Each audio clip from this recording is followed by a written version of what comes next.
President Trump proclaimed that the United States stands, in his words, at the birth of a new millennium, ready to unlock the mysteries of space.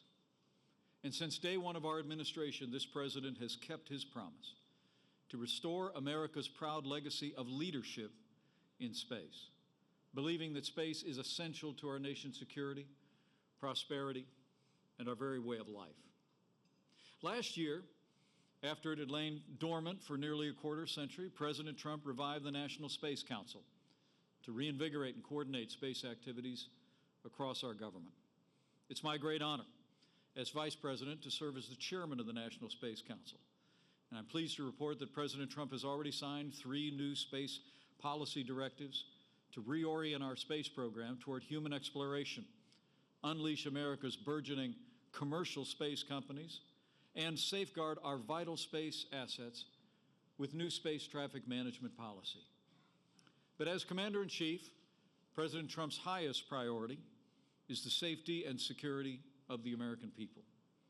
And while too often previous administrations all but neglected the growing security threats emerging in space, President Trump stated clearly and forcefully that space is, in his words, a warfighting domain just like land and air and sea.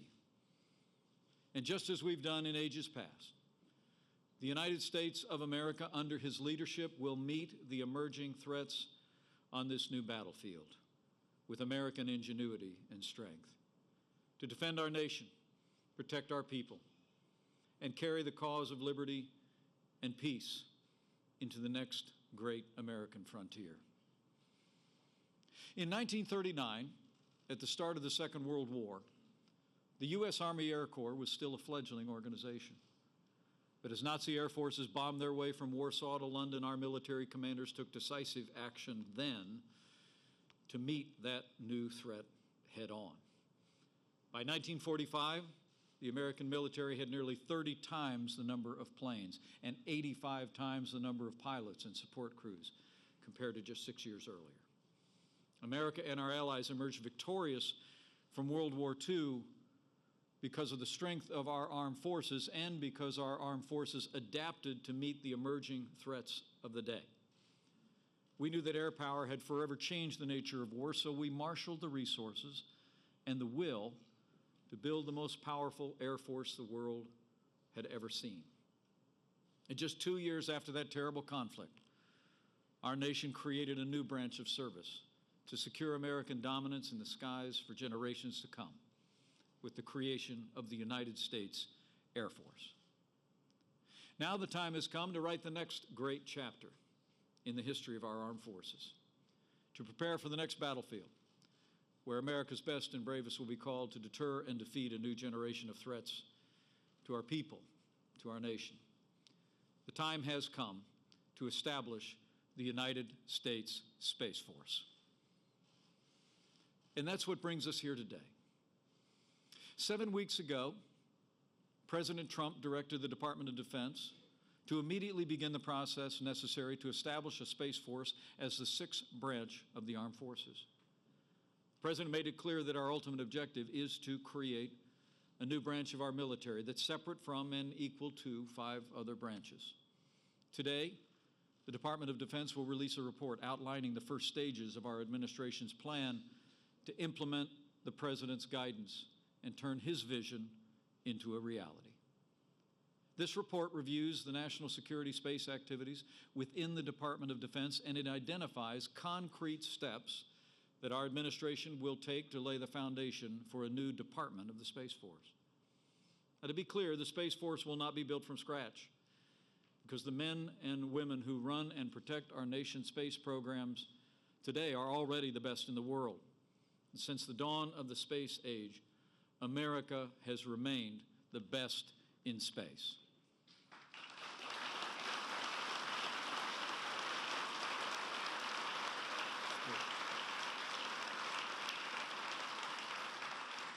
Over the past 60 years, the United States has assembled the largest and most sophisticated constellation of military and intelligence satellites in the world.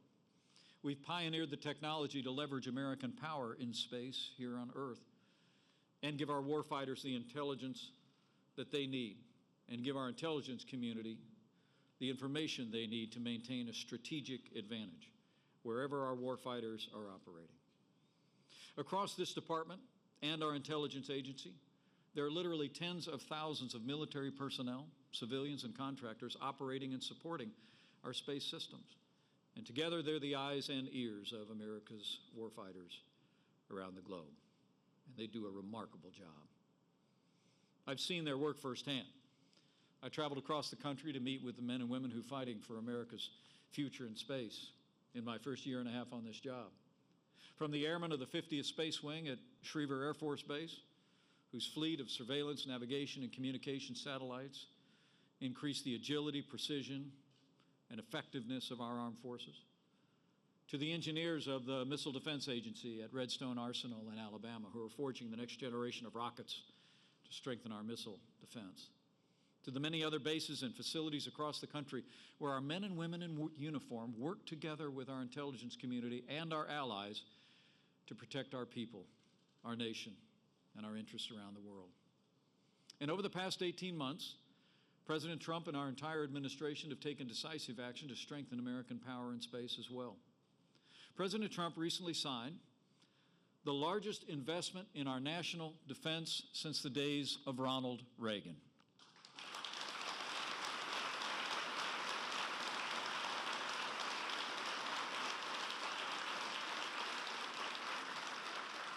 And that new defense budget included new resources for 2 cutting-edge military communication satellites and nearly $1 billion for our space defense programs.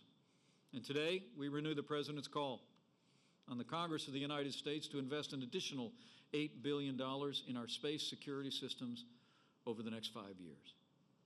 The men and women of this department have also taken historic steps to secure American leadership in space.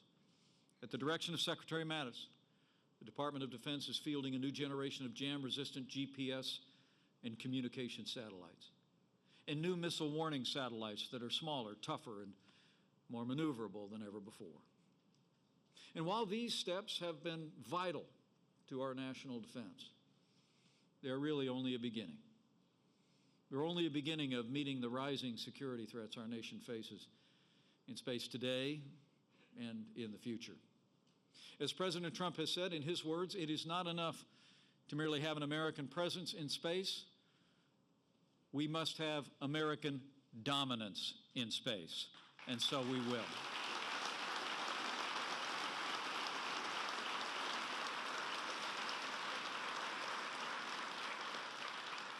And that's precisely why we're beginning the process of establishing the Space Force as the 6th branch of our armed forces. Just as in the past, when we created the Air Force, establishing the Space Force is an idea whose time has come. The space environment has fundamentally changed in the last generation. What was once peaceful and uncontested is now crowded and adversarial. Today, other nations are seeking to disrupt our space-based systems and challenge American supremacy in space as never before. For many years, nations from Russia and China to North Korea and Iran have pursued weapons to jam, blind, and disable our navigation and communication satellites via electronic attacks from the ground. But recently, our adversaries have been working to bring new weapons of war into space itself. In 2007, China launched a missile that tracked and destroyed one of its own satellites, a highly provocative demonstration of China's growing capability to militarize space. Russia's been designing an airborne laser to disrupt our space-based system, and it claims to be developing missiles that can be launched from an aircraft mid-flight to destroy American satellites. Both China and Russia have been conducting highly sophisticated on-orbit activities that could enable them to maneuver their satellites into close proximity of ours, posing unprecedented new dangers to our space systems. Both nations are also investing heavily in what are known as hypersonic missiles, designed to fly up to 5 miles per second at such low altitudes that they could potentially evade detection by our missile defense radars. In fact, China claimed to have made its first successful test of a hypersonic vehicle just last week. China and Russia are also aggressively working to incorporate anti-satellite attacks into their warfighting doctrines. In 2015, China created a separate military enterprise to oversee and prioritize its warfighting capabilities in space. As their actions make clear, our adversaries have transformed space into a warfighting domain already, and the United States will not shrink from this challenge.